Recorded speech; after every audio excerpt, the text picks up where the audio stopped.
The government is shrouded in mystery, which sparks many conspiracies. One that's entangled in aspects of not only the government, but also civilian life, is the Walmart prisons theory. To fully understand this, you have to understand two things: martial law and FEMA camps. Martial law is described as the imposition of direct military control of normal civilian functions of government, especially in response to a temporary emergency such as an invasion or major disaster, which in simpler terms means that if some nationwide event shook our country, then the government could implement this, and we'd lose our civil rights, we'd be under military supervision and command, and the government would have full control. Now, as the theory goes, if martial law is put into action, FEMA camps will follow. FEMA stands for Federal Emergency Management Agency, and on their official website, their mission statement is simply helping people before, during, and after disasters. Which is very, very vague.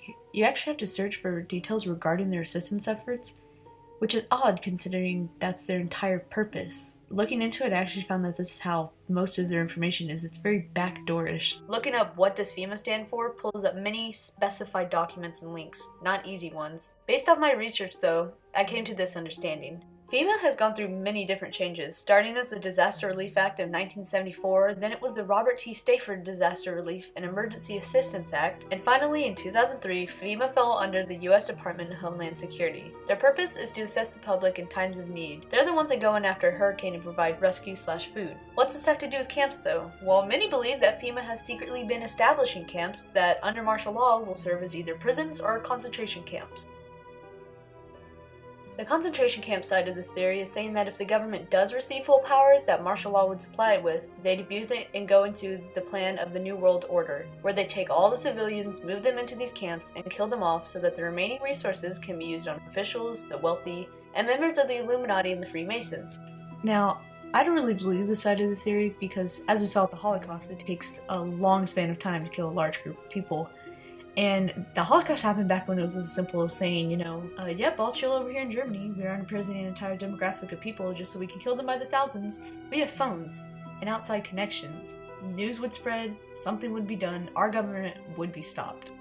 However, if our government was simply imprisoning us, just using us to do the work that they didn't want to do, there'd still be an outcry, but not as much as, killing would cause. And plus they could cover it up. They could just be like, oh, we're just putting all the parolees and previously imprisoned people in these. We're not putting just innocent civilians. So let's stick with the strictly prison side of this theory. Now, looking into this, I was a bit skeptical of the sources I'd find, but to my surprise I found things from well-known YouTubers, trusted news outlets, and more. So here it is. In April of 2015, Walmart shut down 5 of its stores in Texas, California, Oklahoma, and Florida.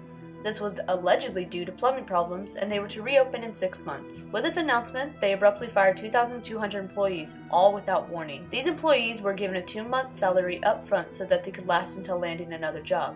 This is already strange behavior, but it only gets stranger with the company's follow-up actions. The buildings were apparently gutted, the whole store emptied, for plumbing. In this video, police officers outside of the Walmart that shut down in Tulsa are speaking to someone that was getting drone footage of the location. The officer pair ended up striking a conversation with the civilian, and one said this. They actually are gutting.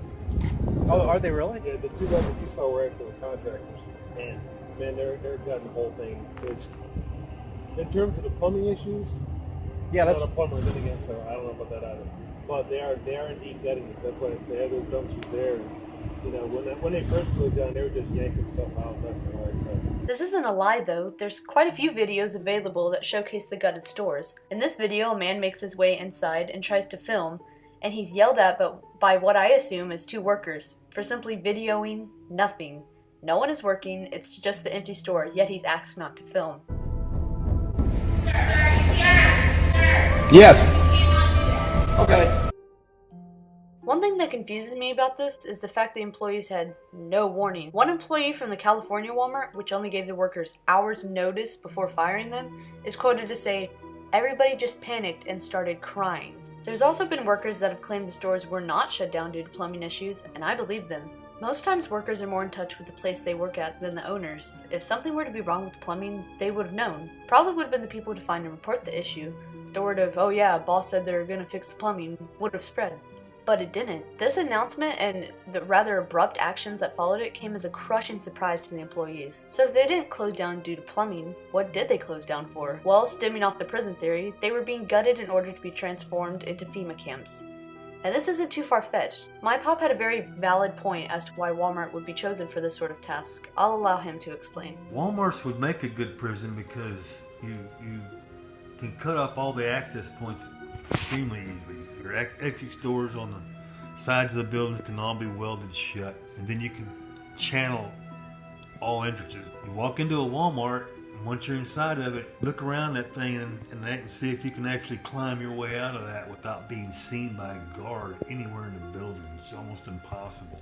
Cameras everywhere. Security rooms already in place to watch those cameras. I mean, it'd just be too easy to set up a couple thousand cots in there, in the chow hall. You know, it'd be real easy. Now I know you're probably thinking, sure Carly, they gutted the Walmarts, big deal, but there's actually much more evidence that supports the theory that all of this was a part of a larger plan. So, JTAL 15 was a 2-month military training exercise sprawling across the American Southwest. What were they exercising for? To my understanding, it was to prepare troops for a very serious foreign attack. Something that would cause them to use everything they've ever known. A devastating event. Almost like something that would send us into martial law. The operations also line up with the 5 Walmarts. This could be the reason there's reported presence from police and military. At one of the Walmarts in Pico Rivera that was closed, a section of it was left open for the pharmacy. And one girl who was going to pick up a prescription decided to film her journey. First off, there are police cars stationed at every point of entrance, especially where the receiving bay is. All the windows and doors are covered with either black plastic or black tarp. A policewoman let us in to an area that they blocked off to the pharmacy. A policewoman!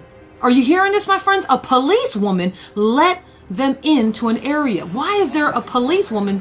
What is going on? A lady caught us taking pictures and filming, and then 2 people approached us and they told us, stop filming. Now I just want to sort of pause that video and show you something that I thought was a little weird. Their way of getting to the pharmacy almost looks like a channel, like they made just a wall of shelves to where they couldn't see any of the store except the pharmacy. This same behavior was shown in an earlier video where the guy was trying to film the store and was asked to stop. It's almost like they don't want us to see it. There's also a third part of this theory that discusses underground tunnels. This isn't purely a conspiracy theory, however. There are in fact tunnels under North America. The purpose of said tunnels are what sparks the conspiracies. If you're wondering why I brought this up, don't worry. Upon my first hearing of this while researching, I was a bit thrown off. But take a look at this. Now look at this map of the alleged underground tunnel that the military built. Now you can see exactly where it's going. Now check out this map that shows where the 5 closed Walmarts are. Yeah, they're right over the tunnels. So to recap, you have Walmart shutting down 5 stores in 4 different states for plumbing issues that would take 6 months to fix, causing a rise in suspicion from their employees and the public. This suspicion only raised after it was discovered that these stores were being gutted and covered with black plastic, and also being surrounded by police and in some cases the military. These stores and their locations were then linked with JTAL 15, explaining the military presence, and were then further connected to underground US tunnels explaining why these stores were chosen. All of this was to prepare for the government switch into martial law, which would eventually lead us being put into FEMA camps. Now knowing this, here's my opinion. This whole thing was just one big close call. I think that the government was going to do this, and then they were going to not implement it more so as a prison, but more like the Japanese internment camps that were present during World War II, which, if you don't remember, was the relocation of Japanese Americans during our period of hostility with Japan. Whatever the government was struggling with, they basically just put us into these prisons, deal with whatever they wanted to deal, and we wouldn't have any knowledge of what they were doing, so we couldn't really get mad at them, because we would just be disconnected from the outside world within these prisons. We'd be mad at them for putting us in the prisons, don't get me wrong, but we wouldn't know why we were put into prisons because we'd eventually be released, just like Japanese Americans. And size really isn't an issue in this whole topic because whenever you think about it, Walmart is super big. Take out all those shelves and freezers and it gets even bigger. Plus there's Walmarts in every town just about. There are 3,007 counties in America and 6,363 Walmarts. So what I'm trying to say is the government might have just been trying to test it out with these 5 Walmarts and we just caught on way too quick. So basically the whole interaction of the US public with Walmart kind of went like this. Yep, we're firing all these people and closing these stores for 6 months so we can solve some plumbing issues. Wait, 6 months? And why didn't your employees get fair warning of this? You're acting weird. No. Trust us, it's just plumbing. Are you sure? Because you have a lot of protection, and it just so happens this military exercise lines up. Come on, guys, it's just plumbing. Oh god. So, yeah, there's my theory. I hope it didn't make you scared of Walmart, because it kind of did whenever I first heard it. But I mean, if it did, you still have HEB.